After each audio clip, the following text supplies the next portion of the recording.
inspired to push through. Because there's a spark in you. Breakthrough or bust.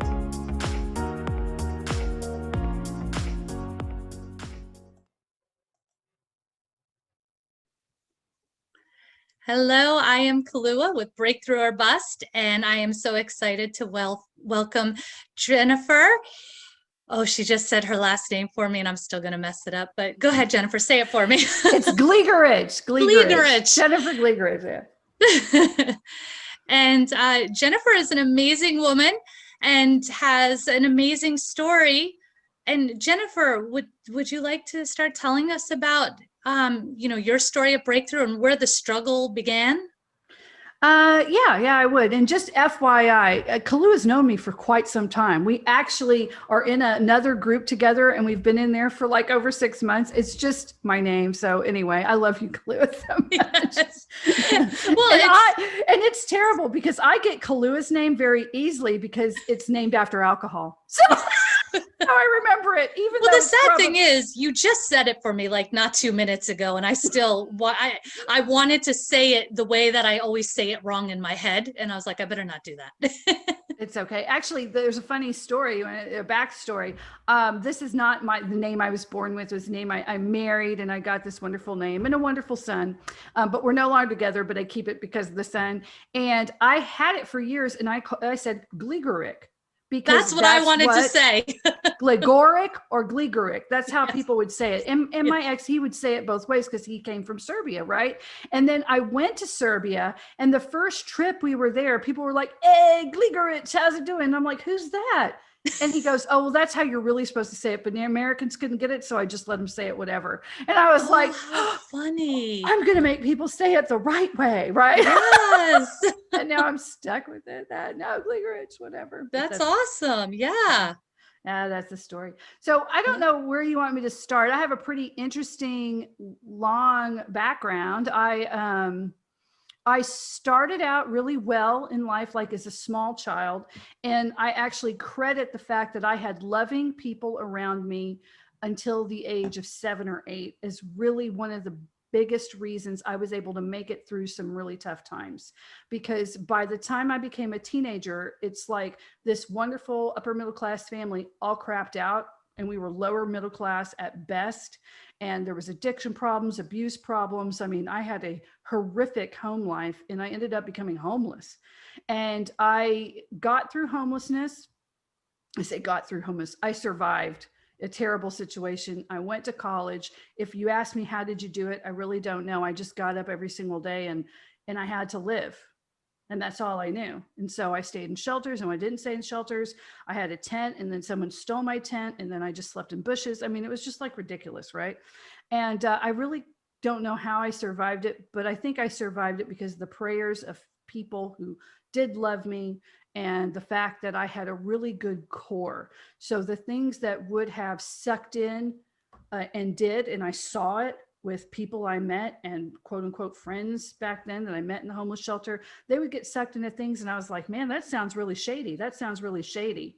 Or why don't you ask this or this? Because I had a sense of self, and that had been taught to me. And they didn't have that luxury for that. So they were able to fall into traps that I didn't. And there was a part of my personality that I think was a preventative for the predatory people. And I read a book from Tina Fey, the comedian from Saturday Night Live. And Tina once wrote, it's not the beauty that draws the predator's eye, it's the damage. And that has stuck with me because I find that to be an absolute truth. I was a really cute teen and cute kid, but there was something about me that made the predator's eye not go to me. Like they thought, well, maybe she knows somebody or she'll tell. She will scream bloody murder. This is going to be a problem. These kids I can bully. They have no self-esteem. There's nobody who loves them enough that'll care. Like teachers. You don't see the teachers molesting the captain of the football team or the guy whose family rallies around him all the time. You always hear about these broken kids who come from broken homes, or there's some problem and they don't have anyone that really has their back or says, something to them. And so that's what draws their eye. Not to say that it's always that case, you know, and I'm not dissing victims. I'm just saying typically they're going to go for the easy prey, the people that they can manipulate, not people who have strong adults around them, a strong personality that they feel will fight back, you Which know, is that against. idea of community around you. Mm-hmm. Just that idea of community around you. Community keeps you strong. And, you know, the abuser always wants to pick you out, pick you off Mm-hmm. from your community so that, you know, you're more vulnerable, just like, you know, animals hunting, you know, they pick off the one that's straggling because they're more vulnerable.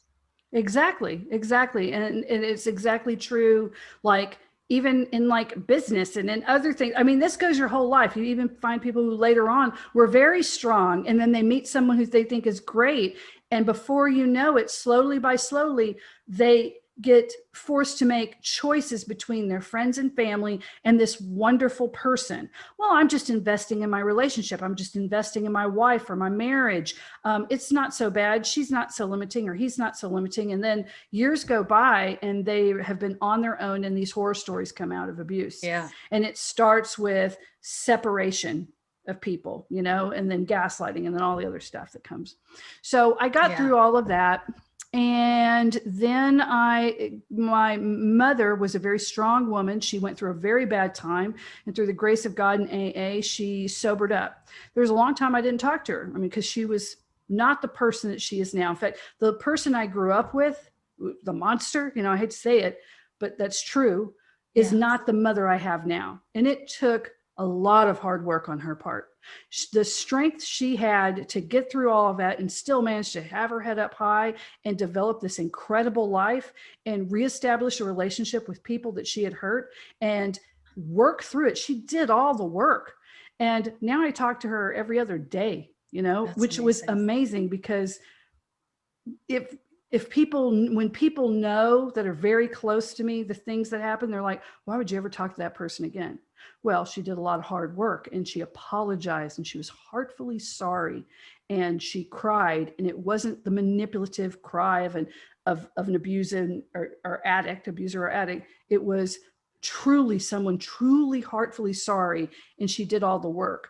And when I say the work, I don't mean that she like bought me diamond rings and did all that. I meant the slow trust building exercises of just listening or being there or the things that weren't going to happen, you know, before. So she owned a staffing company. And when I was very young, I had to go to work, and I would go to work with her and I'd put women on the typewriter and do their spelling scores. And so I had a pretty strong background just in listening. I always was paying very close attention. So getting a job, unlike most homeless kids, was not hard for me. I knew how to interview. I had heard countless people interview, and I knew who got the jobs and who didn't. And I knew which interviews were good and which weren't, and why they were good and why they weren't. And so that skill, even through all of the bad stuff, she couldn't keep it together in her personal life, but she kept it together for that business for 54 years. And I did learn that. So I took that, became a recruiter. I ended up working for her after all is said and done, learned a tremendous amount. And then I became a crisis intervention coach for businesses, because by that time I had been placed, and she had placed me at enough companies, enough things. I had this pantheon of skills that I could walk in and use. So for a very long time, I would go into companies when people were on fire, and I'd put them all out and I'd help them fix it. And the good thing about being homeless is when you're homeless, no one notices you. You learn to blend anywhere you don't want to be noticed. I have an incredible ability when I want to for people to never know I've been there. And so that has really helped me as a consultant, because you don't want to be obtuse. I want to blend and I want to see what's really going on. And I think that's how I was so effective. I could see, well, this person's having an affair with this person, and this person's abusing this one behind it. And I can tell, and I could see things that other people would probably overlook. Yeah. And it was always that. It was always an HR issue. It was never their sales or brochures or a website or this, even though that's usually what I was hired to fix. Because Bob, the sales guy, just isn't doing his job, right? in the end, it was something else. They were managing them poorly, paying them wrong, had the wrong people in the wrong positions, kept somebody too long who was really the negative Nelly tanking it all. Family, a lot of family issues. I did one in particular where one of the spouse was the talent, the other spouse was doing the money, and the spouse was doing the money was having an affair with a sibling of the owner right there, and everybody knew it, and that's why they were tanking. It was the most toxic work environment, and so there had been little petty thefts. I mean, all sorts of terrible things, as these people were going to take that company away from the one who built it. Right? Yeah. Not only you destroy a life by saying, oh, by the way, I've been having an affair with your sibling. Yeah. And so when I sat down, I said, well, remember we set up the security tapes? Well, so-and-so is banging so-and-so on the tape. And the person was in such denial. They said, it's because you are here. You've stressed everybody out. So didn't talk to me for a while. Eventually it all worked out and they had to go their separate ways, of course. And sometimes we're not ready to hear things, even though they can be, as plain as your hand in front of your face. An HD video, right? HD. But yeah, and I laugh now only because I can. There was of course, it was a horrifically painful thing. I've just pulled the rug out of somebody. They're thinking, oh my God, what am I going to do about my business? How are we going to do this? And then you hit them. Well, it's not just that. Yeah. The person that by you the trust way, your the personal most. life is destroyed. Yeah. So that was a tough one, and we ended up, of course, mending it after quite some time, though. It wasn't overnight. They really were upset, and but I was able to help them. So that was an interesting one. And let's see, the last 10 years, I've scaled digital companies. My largest scale was I took a company from 3 people to 221 people in 21 countries within 18 months. I met some incredible people, one of which I partner with right now, providing coaching and enrollment calls. Which is with Entrepreneurs HQ and the very well-known Liam Austin. And I'm so excited about my partnership with him. And then Jonathan Garrick, I know of, I've in one of his groups and he has helped me tremendously. And then I have my own company, some of which I've had to close. COVID was very difficult.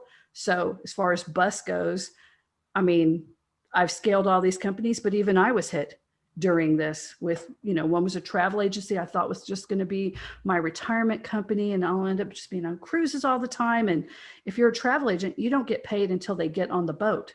Mm-hmm. So, but your fees are due and all these other things are due. And and I am with one of the best organizations on the planet, an American Express Cruise Planners, always top rated as one of the top 25 franchises that someone can buy next to Subway and McDonald's and Inc. magazine, Fortune magazine, whenever they do the list for like the last 20 years.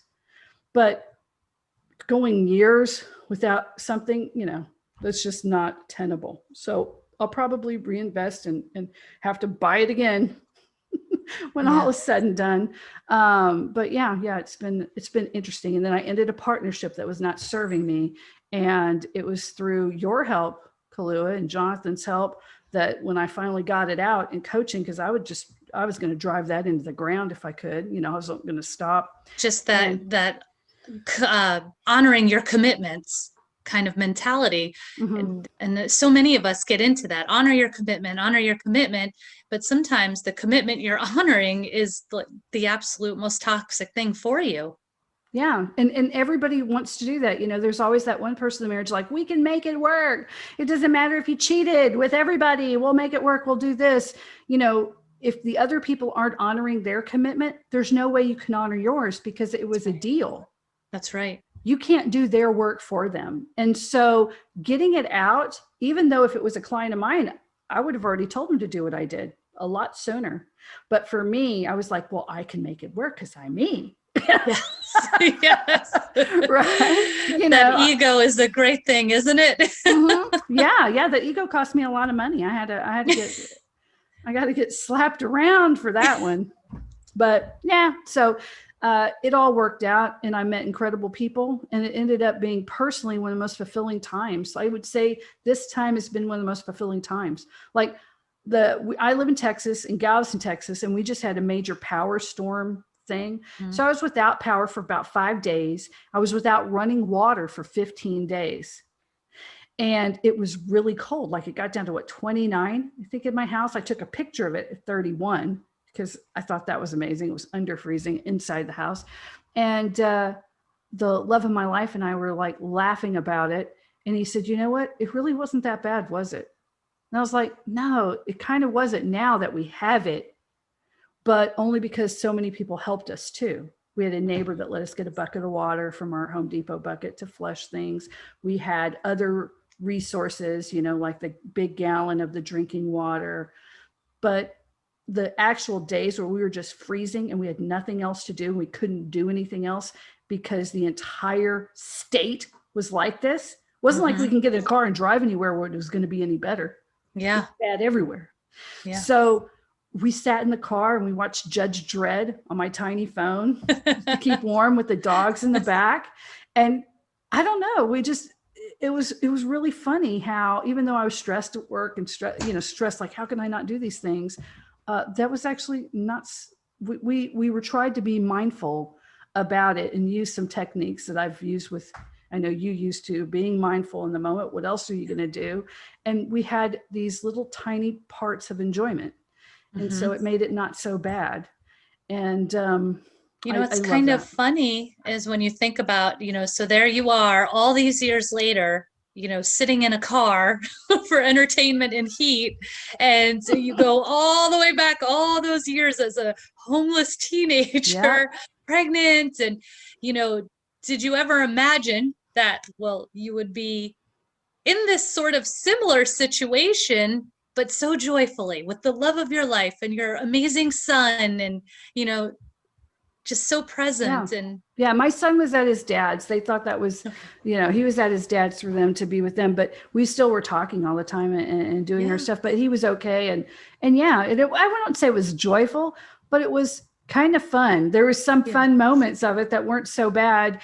And we got through it without fighting. That's huge.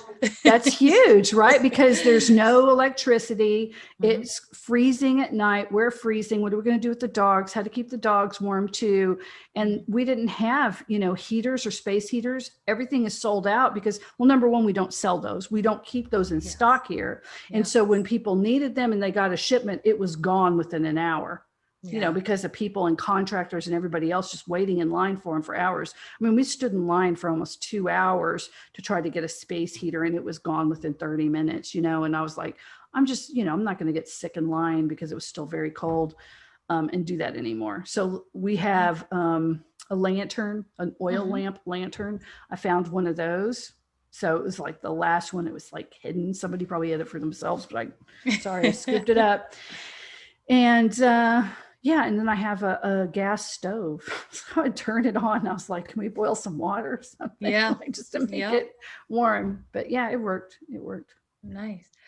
So I want to go back a little bit to, you talked about your mom and just, I mean, she almost has a story to share with us too, doesn't she? She's amazing. Yeah. And for you, to see her go from that one person to the other, did that, did that inspire you? Like, what do you think about that? Well, it was weird. I didn't talk to her for like 7 years. And I am not going to be around toxic people, even if I'm related to them. Yeah. I'm just not. Right. And I don't recommend it. So she had gotten sober before she got, she had gotten really bad. And I don't want to tell her whole story. It's not really mine to tell, but she'd gotten bad. She'd sobered up, but she wasn't one of those people. So she went to meetings, but the entire time she did what they call in AA, walk the program. So I went to Al-Anon and Alateen, which are little groups you can go to. And I learned very quickly that these were not the people I want to hang out with, not the ones that were like nuts. Yeah. So anyway, I didn't talk to, I had to leave because it was still nuts. I mean, she was crazier sober. They call it dry drunk. Yes. And that's when people are crazier sober than they were using. And of course they don't believe that, because it's almost like its own sort of mental illness. And I just didn't talk to her. So then had a roommate. I had a really happy life. So I had this roommate and we had the friend's house. All of our friends our age would come to our house because we had a house and a backyard. And every weekend we'd go camping. We'd get on the jet skis. We'd have so much fun. And uh, I came home and my roommate said, "Hey, this guy wanted to put a sign in your yard and he has your last name. And he says he's your brother. He only lives like a block up." Because I have siblings too. I just didn't talk to anybody because at one time everybody like got bad. My sister had her own addiction problem. My brother is the type that he has had the same job even now over 40 years. Okay, so he is very stable. He went the other way. He was like, "I'm not going to take anything that might mess up my ability to create something that's stable and good." Right?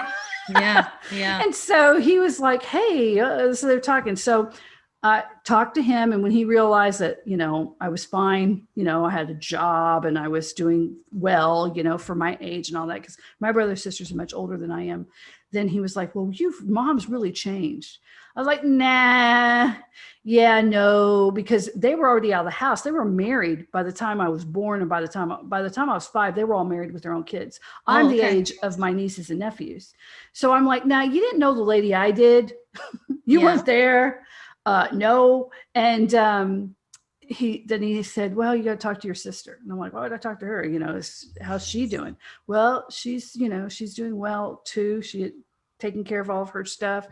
And so they convinced me, and my mom didn't recognize me. She just thought I was a friend of my sister. And she sat me down on the bed and she apologized. It was a heartfelt apologize, but it was weird. Mm-hmm. And then we ended up working together. I went back to work and I did very well there, made her money. And so she was very happy. And now we're reestablishing this thing. And we were just in the car and I said something like, "I can never get excited if I plan something ahead. I have to just do it spontaneous." Because that's how I was when I was young. It's just, I'm always spontaneous. And she said, "Well, why?" I said, "Well, you know why." And then I brought up these instances where she would promise a trip or something like that. And then I'd say, "Mom," I'd be in my bathing suit, "we're going to go to Waterworld today." And I get the living hell beaten out of me. "We're not going to that. You made that up. You're a liar. You're a little sociopath. You're just trying to make me feel bad." Yeah. And so I learned to never count on anything. Any party that was going to get thrown to me, any gift that she had ever said, I knew nothing was ever coming. Right. Mm-hmm. So the only time it could happen is if it was spontaneous. Right. Like we could talk her into get in the car and let's just go on a nice drive. She was really fun and funny, even crazy, and bad. And then she remembered some of these things that I brought up. Like I was brought up some specific, pretty terrible instances.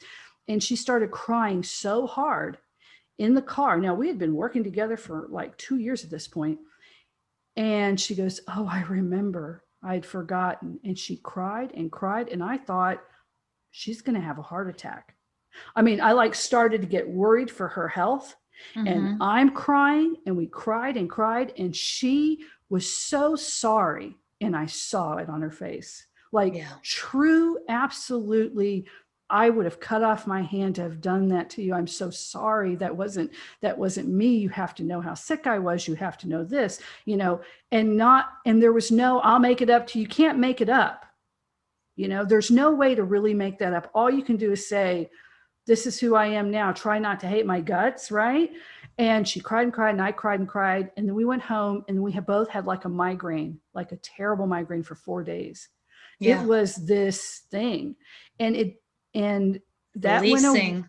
And it didn't release it all at once. And I'm not going to say it was a perfect relationship after that. Yeah. It even wasn't after that. Yeah. There was still all this work and stuff like that because there was just so much trauma. But now it's like, I love my mom. That's amazing. Yeah, but that's wonderful. It was hard work. So I know some people listen and I go, "Man, that sounds like a lot of work." Well, it is, but it's worth it. I call her all the time and I love her and she's this great person. And now she sponsors other women and she is an amazing woman herself, very brilliant business owner. And these women, I used to think, before we really repaired, women would come and they would just like, "You are the most incredible lady ever." Right. And I think, who the hell are you talking about? Right? You have no idea. Now I get it. I think it goes back to one of the things that you said earlier on about when if the other person is doing their half of the work, right? If they're honoring their half of the commitment, and that might, I think that's the difference is, Yeah, because I she had to work on it changed. too. You had See, to work on it, I had to but if forgive. she's not working on her half, Yeah. then it's not worth it for you. Yeah, Then but it's just forgiveness isn't toxicity. easy. Yeah, forgiveness is not easy. No. Forgiveness is work, especially when we're told, but you're a victim. You were just a kid. You had to do this and you had to work on this and you had all this stuff happen to you. I mean, I could have held on to those resentments and hated her guts forever. And you know what? Most people would have said you're completely justified. But Yeah. that is a weight and a rock and a monkey on my back that it costs too much effort to hate her. No, and It really is. they say resentment is like drinking poison and expecting the other person to die. So Right. And I'm that's, not a victim. You know yeah. what? She kept me alive for as long as she could, right? Hmm. And I did have a good thing. But the moment you turn 18, I honestly believe that your parents don't owe you a dang thing anymore. That they kept you alive, they fed you or whatever. And even though, I was out of there years before that, Hmm. she didn't meet that thing. I still look back on the trials I went through, and that made me an incredible person. Yeah. I like myself. I love myself. I think I'm amazing. Not to blow my own horn, but I that think you're it's amazing too. So thank you. Thank you. You're sweet. But those things, I would not be that person. I yeah. had to suffer. And that sounds bad, right? Like, do you think everybody has to suffer? Yeah, I think a little bit, because when you know what it's like to starve, when you know what it's like, it's one thing to go, okay, budget it, or just pretend you don't have money and go to the store and not buy anything. If mentally well, I've got the money and I can eat, it's not the same as honestly thinking, maybe I'll die next week because I don't know how I'm going to get this done if somebody doesn't give it to me, or I can't steal it or get it out of a trash can. That's a different sort of pressure to put on yourself to make things happen in your life, Yeah. whereas it isn't for other people. And I don't necessarily think that pressure is that horrible. And I know a lot of people would go, man, life's not supposed to be like that. God does not want us to suffer like that. But he never told us it was a bed of roses either. No, and it's so funny. It's just how you handle the things that you're given. And Mhm. so, a lot of people might say, woe is me, and fall apart and just, that's it. You take it and say, I'm going to kick butt. I'm going to Yeah. take it. And I'm going to have multiple successful businesses. I'm going to, yeah, but I don't know. And I feel bad because some people have debilitating illness. Like I'm not, I don't actually judge people. Sometimes I think they need to suffer, especially if I feel like they're just whining and whining, once I talk to them. Because at first, I don't know if you have bipolar disorder. Were you abused as a child, like terribly too, that you don't have the ability because of the personality traits you were born with to get over it, right? Do you have an addiction? Do you have, um, I don't know, like, did you lose a limb or something like that? There are all these privilege points people are given, and you don't know until you actually talk to them. that's it. So if I have a conversation with someone and they, are complaining, about something, I try to dig into, well, where do you come from a privilege standpoint? So we're taught about racial privilege right now, Mhm. but that's not real privilege. And that's not how it started. That your privilege, your race privilege, and there is race privilege, but that is one tiny part of the broad scale. So I have actually done talks at colleges where I've talked about real privilege scores. Yeah. And I mostly talk to community colleges that are heavily diverse, where a majority are people of color, or people who come from a very disadvantaged economic background. And so I start asking the questions, were you born to two parents who were married? Are your parents still married? Were you abused as a child? Did you ever have to go to the hospital for abuse? Do you feel that you need help now because of the abuse? Do you have any illness, diabetes, cancer. Have you ever been diagnosed with a personality disorder? Did you have to work? How was the earliest age you had to work? It's amazing how many kids have to work and earn money that are under the age of 12. Wow. And they have to bring in money here in America in their house. It happens a lot more than people talk about, but they do. Yeah. So there's still child labor. And I'm not talking about little things. I'm talking about these kids are working and their parents are doing deals. They got to work. Let's get them something because that income needs to come in. Did you have a car when you went to high school? Did you have a car or transportation paid for when you went to college? Did you go to college? Did you pay for the college? Were you able to get a loan for the college? When you go through, like, there's just so many little things like this that are on the real privilege. And by the time you're done, the scores low and high, you have no idea whose score will be scored because you can't tell by looking at them. No, and you're reminding me a big part of it. I had worked in nonprofit human service type work for like 20 years. And there's always this judgment about certain, when a person is homeless or when a person is on assistance or what, all these different things where people are so quick to judge and to make an assumption about that person and how if they didn't slack and if they didn't. And so many times I have noticed that the stories of the people in these situations, they differ from your story by like one event. You know what I mean? It was one thing. Maybe it was they got laid off. I mean, most Americans are like one paycheck away from bankruptcy. I tell people that all the time because, on my podcast and well, the people I talk to, they do very well. And I said, you'd actually be shocked by how just one bad event can be the difference between a family going into a shelter. Because I would stay at Covenant House, and I can't tell you how many couples would drop off their kids because they knew that the Covenant House only accepts kids up to 21 years old, and they would have to go to the adult shelter. And that is a much more difficult place to navigate, or adult shelter, especially for kids. So they would want their kids to be safe. And just weeks before, they had a house. Yeah. And I saw it all the time, regular people of every color, every gender, every nationality, because, mostly it was South Florida where I was at. So we have a lot of people from other countries that are there. It's heavily diverse. And you couldn't tell. Some of them were dressed nice. And you'd never know in a million years that family was a homeless family. You could not tell. What's funny to me is that perception of somebody being homeless or on assistance because they're lazy.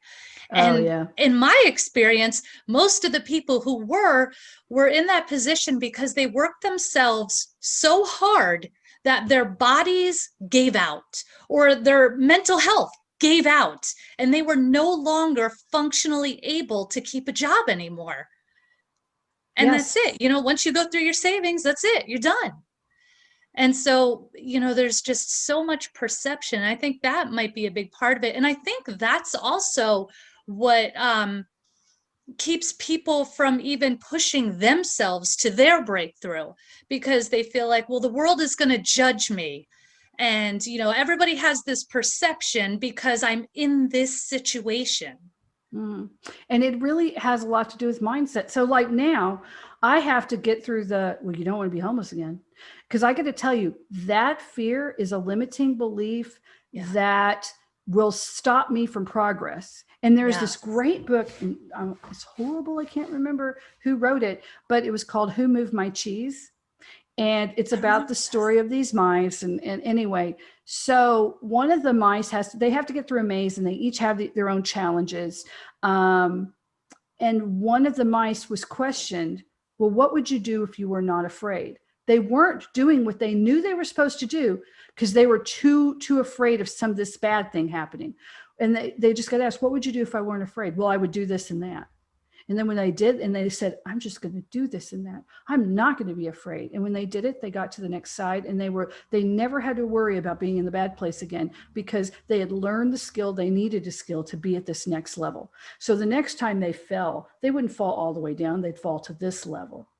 And I remember reading that going, I never have to worry about that again. And that has been a lifetime journey of reminding myself that you can level up. It's not like a video game where you go all the way back to the start. We get these multiple saves because we're learning, we're getting new skills. I am not the naive homeless kid I was when I was 16 years old. I'm just not. I have skills now. I've ways to get over. I've developed relationships where I've honored other people, and they're not going to let me be homeless.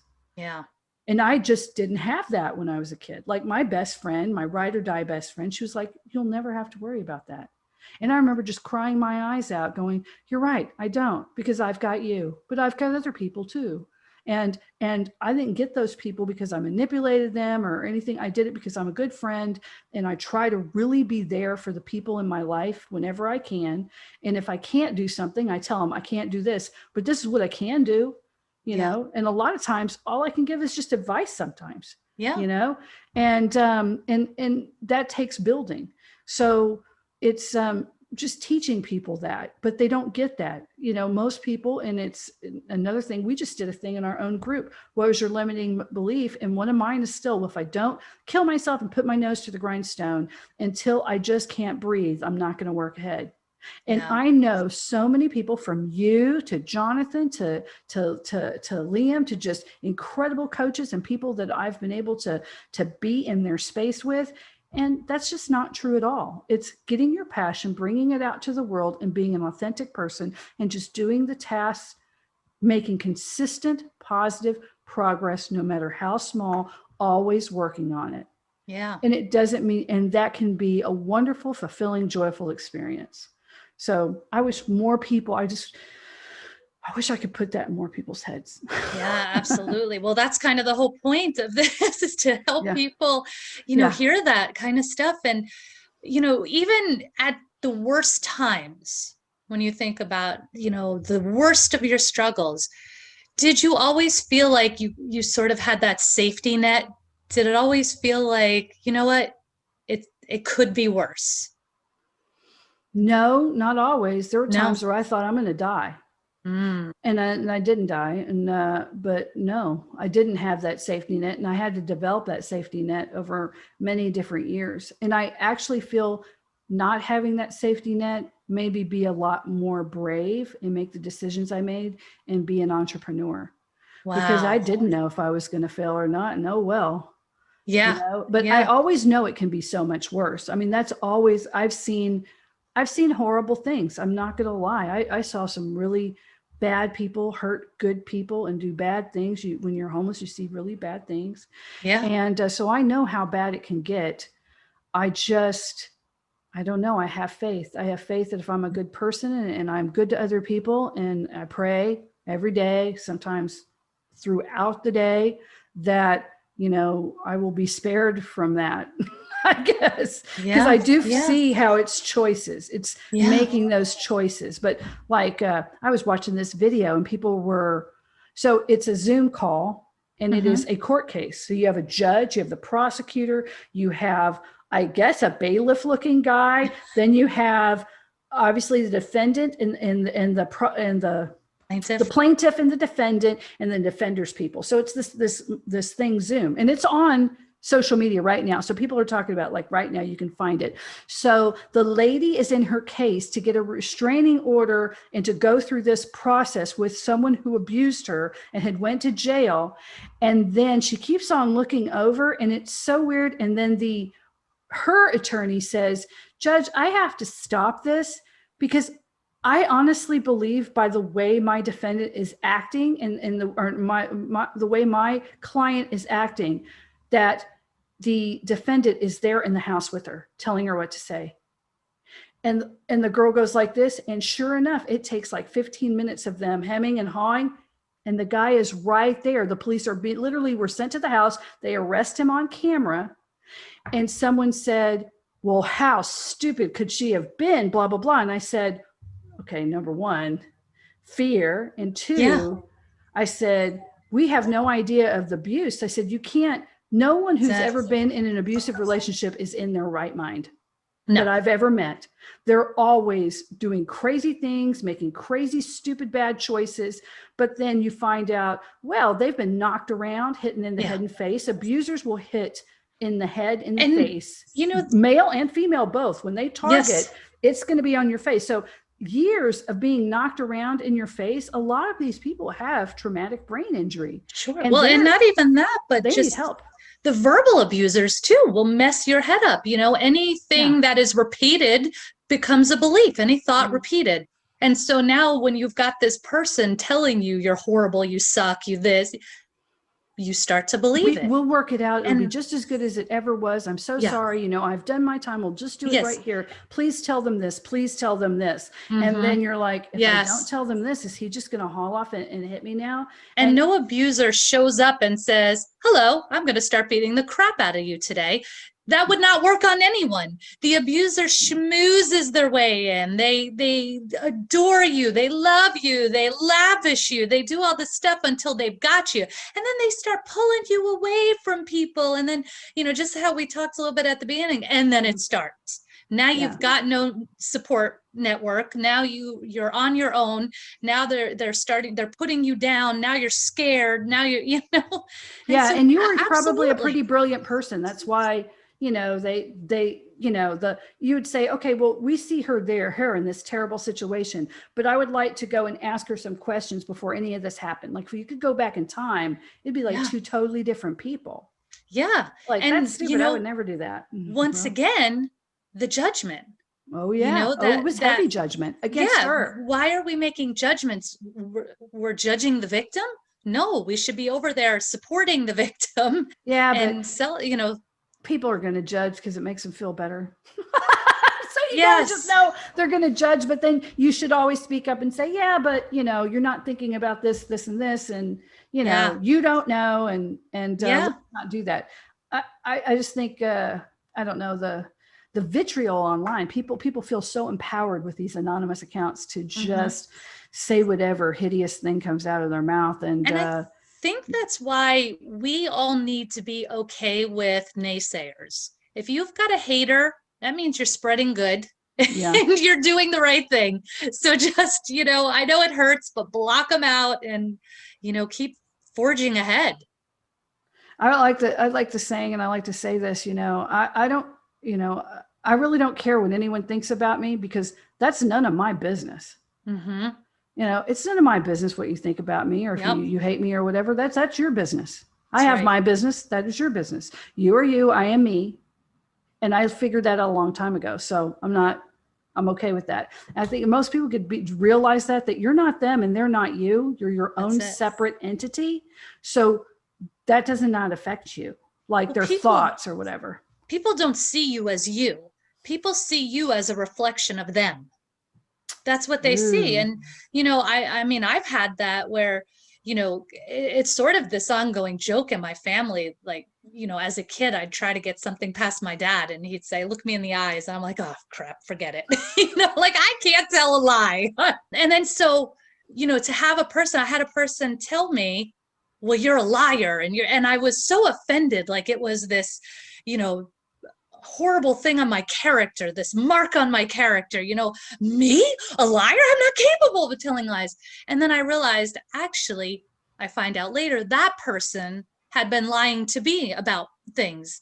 And I realized, they're not seeing me, they're seeing the reflection of themselves in me. Yeah. And so we can't take all that stuff personal. We can't worry about what other people think or say, or we've got enough on our plate worrying about our own voices in our head. We have that are to talking honor against us. Yeah, absolutely. Yeah. Well, so I kind of want to bring it all back around. What I want to say is from the person, the struggle where you started out to where you are now and how things have changed. What do you wish that as you push through your struggles? Rephrase that one more time. What do I? Sure. What do you wish you had known as you were going through your struggle and now here you are on the other side of it? What would have helped you keep pushing? I wish I would have been smarter about the mindset of money actually. And I wish I would have been more brave and riskier with money. I would have went for loans quicker. I would have invested in the company quicker. I wouldn't have tried to do as much all by myself. And I would have done that, and I would have gotten a coach or a mentor quicker, rather than how I tried to cobble it all by myself for so many times. So I think I would read more about the mindset of money and change that attitude, because I had a very poverty-based mindset. Well, it wasn't poverty-based. It was solid middle class. Well, Put your nose to the grindstone, never get credit, which is completely that not lack true. mentality. Yeah, lack, pay everything off, never get any credit. You might have one credit card for emergencies, but don't make it be too much. Don't do this. It's okay to have store cards as long as you pay them off. Actually, store cards are detrimental for your credit. So if you've got like a Sears card, or, well, they don't even have Sears anymore, Nordstrom or Macy's or whatever, those are actually bad to have on your credit. You don't want to have store cards. You want to have, I would have learned about tier 1 banks. What's the difference between a tier 1 banking card and tier 2 banks, and then credit unions?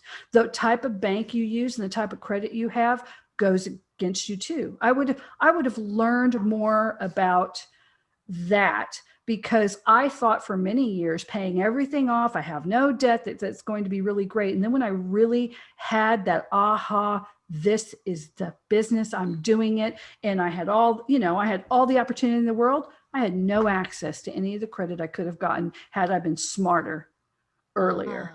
So yeah. I would have done that. And I'm just now learning that. So I would say, it's a lifetime learning. I'm going to be a very late bloomer. I feel like I'm going to, be, Elon. Yeah.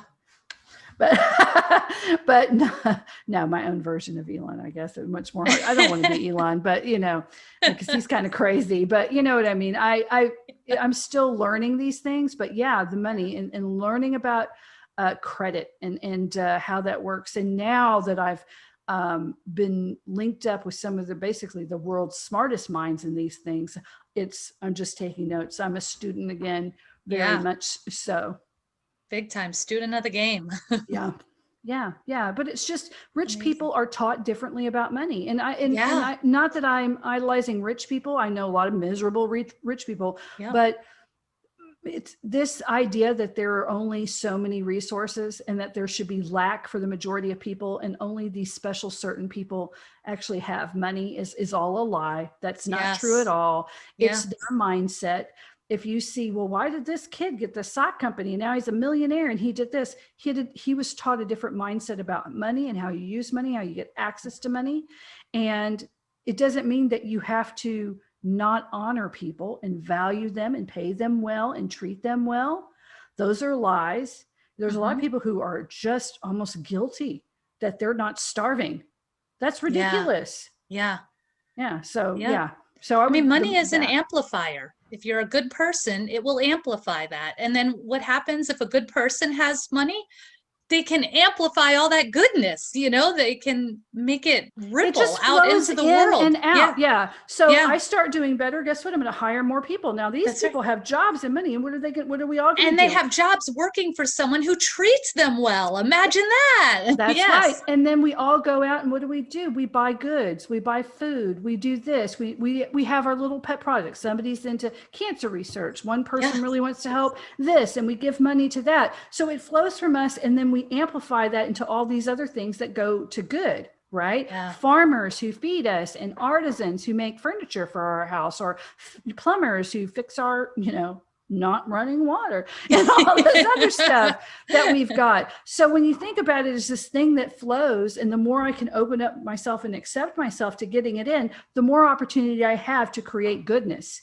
And I wish I would have caught on to that and put that into my soul a lot sooner. But I grew up in a different time, 80s, greed is good, Gordon Gekko, coffee is for closers. It was a much different attitude people were taught about money that I think it was forced on us, this attitude to make people think that, because I think at that time there were regular people who were just coming up And, I'm kind of a conspiracy theorist. Like maybe they put those ideas out there, so that people wouldn't catch on to the fact Agreed. that, oh yeah, this is all here for us. I And we think can, so too. yeah, I I am. I'm a think so conspiracy too. theorist. Yeah. And I was taught that, when you looked at the media from the 80s and like all the TV shows we watched, Yep. the rich guy was always the jerk. They were always the bad Always. guy. It was not the person that you wanted to identify with. It was always the poor schlub, and that was the hero of the show, and that was just reinforcing these thoughts and patterns in our minds. Yeah. That if Yeah. you were able to finally make a good life for yourself, somehow you're bad. Like Yeah, that is so ridiculous. I And who is know. teaching us that? The richest people in the world. Yes. Yes. Yeah. Funny Yeah. how that one worked. Yeah. Yeah. Right. We're on to you. They're going to be taking this one down immediately to make Yeah. sure Like nobody finds out. true. True. We are on to you. All right. Well, so do you have any last words, any inspiration or Well, no, I feel like now I can't see. I normally have a million things to say. Now I can't think of anything. No, I would just say if you're going to do anything with what's happened, go, use this time that we've had, this terrible time. Well, not everybody's had a terrible time, but this challenge that we've all been given in the world, and realize that this challenge is going to help you create something new. And don't be afraid. And ask yourself, what would you do if you were not afraid? And then dream and embrace that dream and think about that passion, because that's what you need to do. We were all put here on the planet for something. And so if you're like, my passion is helping people who do equine therapy, and I'm going to build a better saddle. I don't know. I just made that out of my head. You can make a whole career out of that. Don't let anyone tell you that you can't. Maybe that's the reason you were put on the planet. If that's your passion, and you can find those people, and we're globalized now, and you'll find them all over the planet. I know yeah. because I work with the HQ right now, Entrepreneurs HQ, and we teach people how to actually structure their business like that. So I'm helping people do stuff like that every day, and it happens, and they start making It's money. real. It's It's real. real. Yeah. Yes. So, yeah. So you're hearing it right from the person who sees it happen all the time. It's real. So Mm. believe it.